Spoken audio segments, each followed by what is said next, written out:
Kwa hiyo waliambiwa waumini Madina wao wawe na tabia ya kujikagua wenyewe, wahakikishe wamekaa vizuri kwenye Uislamu wao na maisha yao ya taa kwenye dini.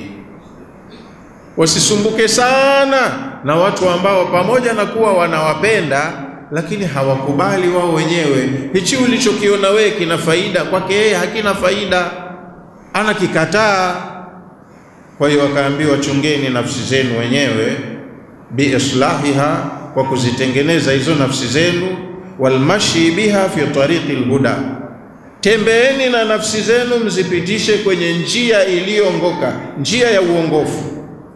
Kama mtafanya hivyo mkawa mko kwelini, la yadurrukumud dallu au la yadurrukumud dalalu, hautawadhuru nyinyi upotovu wa watu wengine, an dinikum, nje ya dini yenu, kutokana na dini yenu. Idha kuntum muhtadin, ikiwa nyinyi mpo kwenye hidayah sawa sawa.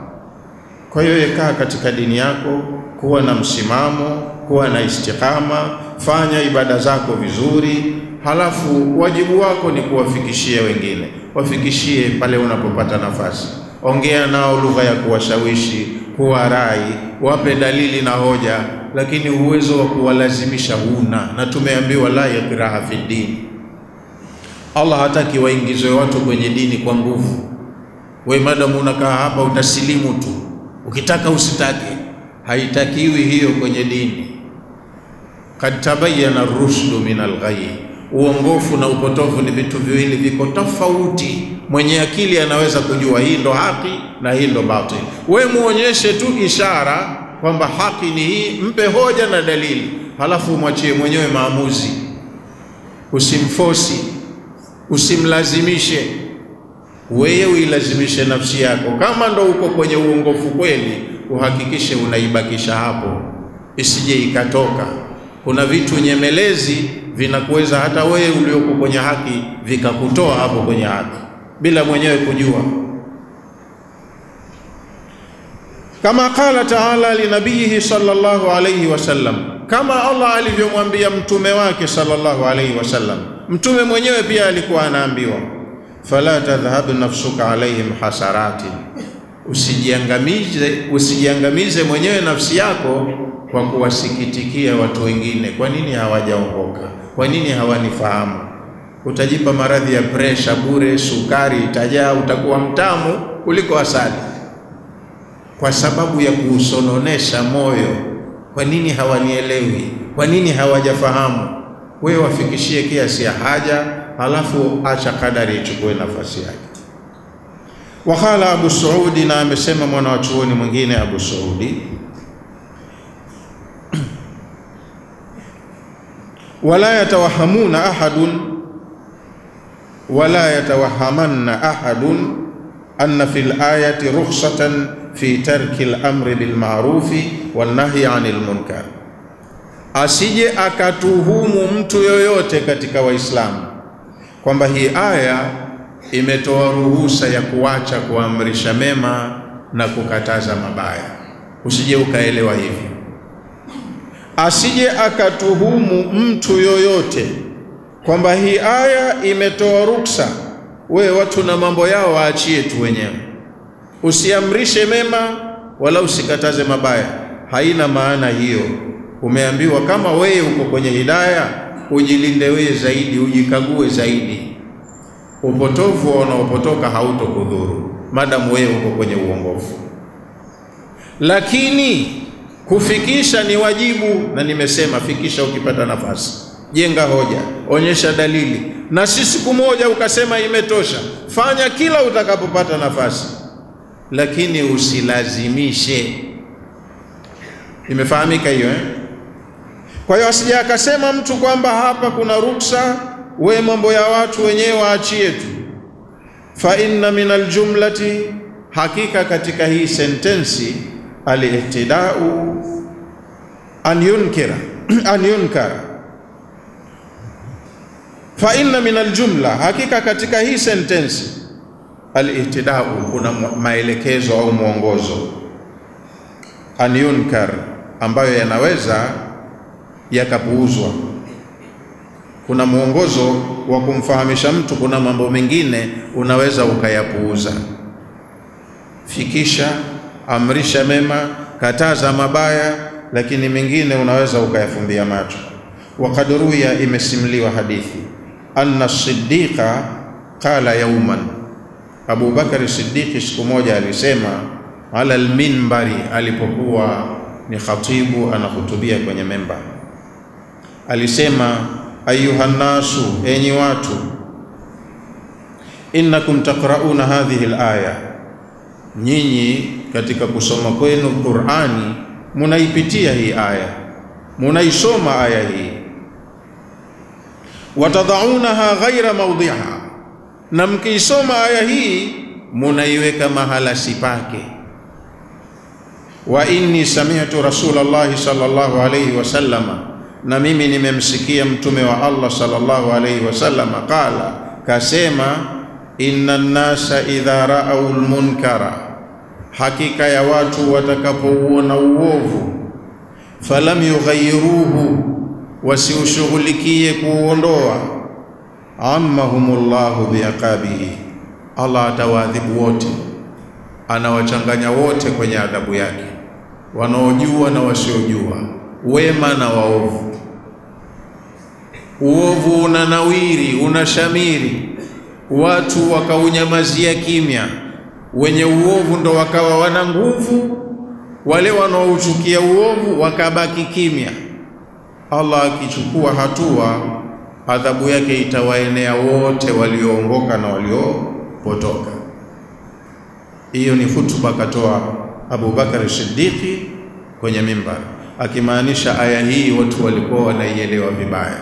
Sema alaikum anfusakum la yadurrukum man dhalla idha ihtadaitum, ukiona watu na uovu wao na uovu wao hawatokudhuru madamu wewe uko kwenye uongofu. Kwa hiyo alitoa angalizo Abu Bakar Siddiqi wakati wa ukhalifa wake kwenye hutuba ya mimbar. Ila Allahi marji'ukum jamia, aya inaendelea kusema hakika marejeo yenu nyote ni kwa Allah. Leo mmechanganyika hapa, wazuri na wabaya, watenda maovu na watenda mema, lakini hapa ni mahala pa mpito, pa mtihani tu, na hiyo ndo mitihani yenu nyote kwa Mola wenu ndio marejeo yenu. Ila Allahi marji'ukum, kwa Allah ndo marejeo yenu, yani masirukum wa masiru jami'il khalaiq, mafikio yenu nyinyi waumini na mafikio ya viumbe wote wakiwemo wasioamini. Ila Allahi, ni kwa Allah. Allah aliyekuvumbueni akakuleteni hapa ardhini, mnakaa hapa kwa muda, kisha anakuondoeni. Mkiondoka hapa ndo safari ya kurejea kwake aliyekuleteni. Mkirudi kwake, fayunabbiukum bima kuntum ta'malun, anakwenda kukupeni detailed information ya kile ambacho duniani mlifanya, kikubwa kidogo, kizuri kibaya, unaenda kukikuta huko mbele ya safari. Kwa hiyo unaweza ukenda huko ukatiwa hatiani, kwa nini hukusema jambo fulani? Kuna hadithi Mtume sallallahu alayhi wasallam amesema, yuqalu lil'abdi yawm al-qiyama, mja wa Allah ataambiwa siku ya kiyama, siku ya hisabu hiyo, watu ndo wanahukumiwa hapo. Abdi, mja wangu, ndo yuko katika kizimba nasoma mashauri yake. Abdi, mja wangu, ma mana'aka an taqula fi kadha wa kadha, kitu gani wewe kilikuzuia siku fulani mahala fulani kulisemea jambo fulani? Wewe mtu ulikuwa unajua pale, ndo alimu wao, unaona madhara ya jambo lililokuwa linafanywa, halafu halikupata mkaripiaji, likashamiri mpaka likaleta madhara, wakaathirika wengi. Ma mana'aka, wewe kilichokuzuia ni kipi? Antakula, angalau kusema tu. Kipi kilikuzuia kulisemea fi kadha wa kadha, jambo fulani fulani? Huyo mja anayeulizwa jawabu yake itakuwa ndogo tu, atasema khashyatun nas ya Rabbi. Wenye hilo jambo lao walikuwa wanatisha, wana nguvu. Sikusema kwa sababu ya kuwaogopa watu ya Rabbi. Fayaqulu rabbu, Allah naye atasema kumwambia mja wake, fa iyaya kunta ahaqqa an takhsha. Khashyatun nasi mana'aka an taqula fi kadha wa kadha. Kuwaogopa watu ndo kumekuzuia kunisemea jambo fulani. Fa iyaya kunta ahaqqa an takhsha. Pale wewe ulikuwa unastahiki uniogope mie zaidi kuliko hao watu. Sasa kesi hiyo itakuwa imekutia hatiani, maana yake unastahiki adhabu. Wewe unawaogopa watu kuliko kuniogopa mimi, Mola wa watu. Sasa aya haikwambii usifanye wajibu wako katika kuamrisha mema na kukataza mabaya. Imekuwekea limit. Na halafu ikakuzindua wewe hivyo, ukiona maovu ya watu wengine, hawa binadamu kama wewe, wana akili kama wewe, wanafanya sivyo, utahadhari na wewe usije ukapunguza imani yako mpaka ikakufikisha pahala ukenda waliko. Ndio hicho kilichokuwa kinazungumzwa. Alaikum anfusakum, kama Allah kakukirimu muongozo, uko kwenye hidayah, maintain your position. Wewe ujiboreshe, uwe mzuri zaidi, uwe muumini zaidi, uwe mtendaji vizuri zaidi. Kila ukiona wenzako wanaharibu, shukuru kwa Allah wewe kukupa akili ya kwamba huko katika wale. Lakini ukaanza kuwachekelea, kusogea karibu yao, na hivi chako wewe kitapungua thamani, mwisho utaungana nao. Imefahamika hivyo inshallah. Ziko aya nyingi tu kwenye Qur'ani. Allah anasema akiamua kuiadhibu nchi au kukiadhibu kijiji, huwaokoa wale wanaoamrisha mema miongoni mwao, halafu ndo akawaangamiza waliobakia. Sasa wewe angalau uwemo katika hao wenye kufanya juhudi ya kuyaamirisha mema na kuyakataza maovu. Hapo ndo umedhibiti nafsi yako, hutodhuriwa na maovu wanayoyafanya waovu, madamu wewe ushajitofautisha na wao. Yani ila Allahi marji'ukum jamia, masirukum wa masiru jamia al-khalaiq ila Allah. Mwisho wako wewe na mwisho wa viumbe wote ni kwa Allah, nyote mnarudi kwake. Fayunabbiukum bima kuntum ta'malun, kurudi kwa Allah maana yake mnakwenda kuhukumiwa kwa kupewa taarifa za yale mambo yote ambayo hapa duniani mlikuwa mnafanya. Fayujazikum bi'amalikum, mkirudi kwake Allah anakwenda kukulipeni kwa mujibu wa mlivyotenda. Umefanya vizuri utalipwa vizuri, umefanya haijambo utalipwa haijambo, umechafua utalipwa uchafuzi wako. Qala al-Baydawi, amesema mwanachuoni Baydawi, hadha wa'dun wa wa'idu lilfariqain. Aya hii moja hii ina waadi kwa watu wema na ina waidi kwa watu wabaya. Allah kaongea na viumbe wake wote kwa mpigo kwenye aya hii moja, wazuri na wabaya. Wazuri wameambiwa wajibike kwa upande wao na wabaya wameonywa kwenye aya hii moja. Watanbihun ala anna ahadan la yuakhadhu bidhambi ghairihi, kuna natanabahisho kwenye aya hii kwamba hakuna mtu yoyote mbele ya Allah atakayeadhibiwa kwa sababu ya dhambi aliyoifanya mwingine, hata kama mwanawe au baba yake. Lakini kitakachomfanya mtu asiadhibiwe kwa dhambi ya mwanawe, aonekane jinsi alivyobehave nafsi yake. Mwanao jukumu lako kumuongoza, umekosea kwenye malezi, makosa yake kama wewe ndo sababu, utagharimika. Kama hiyo sababu ya wewe kuadhibiwa kwa kosa la mwanao haipo, ni kwa juhudi yako ulioionyesha. Mmeifahamu hiyo aya? Kwa hiyo kama kuna jukumu lako, usije ukalifumbia macho, fanya jukumu lako, lakini usije ukapindukia mipaka, fata utaratibu. Wote wawili, aliyepatia na aliyokosea, wamesemeshwa kwenye aya hii moja. Na kwa leo naona itoshe aya hizo tatu.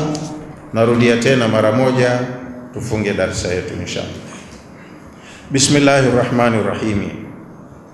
Ma ja'ala Allahu min bahirati, Allah hajajalia katika neema alizokupeni za wanyama, akasema kuna wanyama wanaitwa bahira waliowekwa alama kwenye masikio kwamba mnyama huyu kishakuwa haramu asitumiwe kwenye matumizi ya kawaida.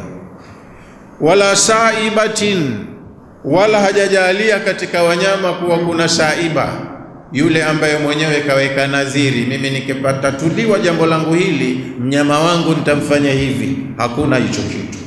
Wala wasilatin, wala hakuna katika wanyama anaitwa wasila, yule ambaye kapata watoto wawili dume na jike, kwa hiyo zikawekwa sharia mnyama huyu atatumika kwa matumizi haya kwa ajili hii na sio hii. Allah hajaweka hicho kitu, mnajiwekea wenyewe. Wala hamin, wala Allah hajajalia katika wanyama wenu kuna mnyama anaitwa ham, kwamba mgongo wake umekuwa haramu asipakiwe mizigo wala watu wasimpandie. Jeuri yote ya nini? Na wakati huo hakuna treni, hakuna baskeli, hakuna pikipiki. Wanyama ndio walikuwa wanafanya kazi mbalimbali kusafirisha watu na mizigo yao, halafu wakajiwekea sharia zenye ugumu kiasi hicho. Wamezitoa wapi? Huu uzushi. Walakinna alladhina kafaru, lakini watu wanaokufuru, yaftaruna ala Allahi alkadhiba, huwa wanazua uongo halafu wakaunasibisha na Allah, wakasema kama Allah kawaruhusu au kawaamrisha, kumbe hakuna kwa Allah kitu kama hicho. Wa aktharuhum la yaqilun, na hawa wanaokufuru wengi wao hawatumii vizuri akili zao, wanajifanya hamnazo. Wa idha qila lahum, na wanapoambiwa ta'alau ila ma anzala Allahu wa ila rasuli, hebu tuwe pamoja tujumuike katika kutekeleza aliyoyateremsha Allah, na tujumuike pamoja katika kutii huu muongozo aliotuongoza nao mtume. Qalu, wao wanasema hasbuna ma wajadna alayhi abaana, tumetosheka na mila, dasturi na miongozo tuliyoikuta kwa wazazi wetu, hatuna haja na la Mungu wala la mtume, wazazi wetu wanatosha. Awalau kana abauhum, hivi watawafata ijapokuwa hao baba zao la ya'lamuna shay'an wala yahtadun, hawafahamu chochote katika dini wala hawako katika uongofu, watawafuata tu. Nye sasa mshaletewa uongofu, dini ya Allah ipo mbele yenu, munaiacha haki iliyotoka kwa Mola wenu kwa sababu ya upotofu wa wazazi wenu. Ya ayyuhalladhina amanu, enyi mlioamini, alaikum anfusakum, jilazimisheni nafsi zenu kuziengaenga, kuzihifadhi na kuziendeleza kwenye tabia ya kuishi maisha ya dini, miamala mizuri baina yenu na Mola wenu. Mkifanya juhudi ya kuzichunga nafsi zenu, la yadhurukum man dhalla idha ihtadaitum, anayepotoka hata wadhuru nyinyi madam nyinyi mko kwenye uongofu. Ila Allahi marji'ukum jamia, nyote hapa duniani mnapita tu, kwa Allah ndiyo marejeo yenu nyote. Fayunabbiukum bima kuntum ta'malun, mkirudi kwake anakwenda kukupeni taarifa kamili ya kila ambacho hapa duniani mlifanya. Wallahu a'lam. Wassalamu alaikum wa rahmatullahi wa barakatuh. Tunaishia kwenye aya nambari 105 hiyo.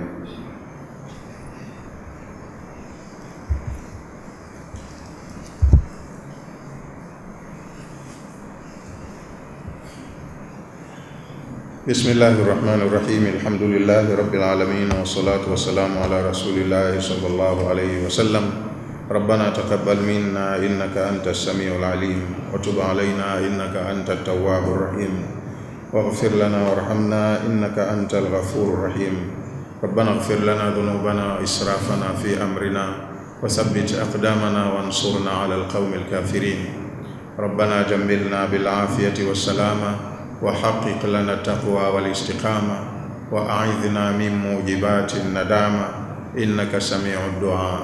ربنا اغفر لنا ولإخواننا الذين سبقونا بالإيمان ولا تجعل في قلوبنا غلا للذين آمنوا ربنا إنك رؤوف رحيم.